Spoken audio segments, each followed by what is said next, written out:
Gjykata e posaçme kundër korrupsionit dhe krimit të organizuar ka vendosur dërgimin për gjykim të çështjes penale ndaj zyrtares së Bashkisë Tropo e Zyra Islamaj dhe biznesmenit Rok Gega, të akuzuar nga SPAK për korrupsion aktiv dhe pasiv.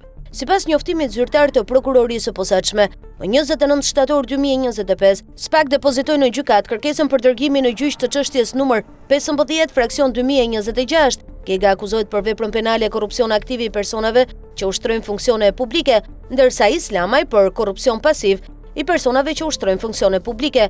Në seancën paraprak të mbajtur më 25 nëntor 2025, trupi gjykuesi i drejtuar nga gjyqtarja Irena Gjoka shqyrtoi pretendimet e palëve dhe vendosi pranimin e kërkesës së SPAK. Me vendimin numër 149, gjykata përcaktoi pranimin e kërkesës së prokurorisë për dërgimin në gjyq të dosjes në ngarkim të pandehurve Rok Gega dhe Zyra Islamaj, dërgimin e çështjes për shqyrtim me një trup tjetër gjykues pranë të njëjtës gjykat. Fashikulli i gjykimit do të përmbajë të gjitha aktet e hetimit paraprak të përmbledhura në një volum, përveç deklarimeve të personave të pyetur me cilësinë e dëshmitarëve. Vendimi është i paankimueshëm.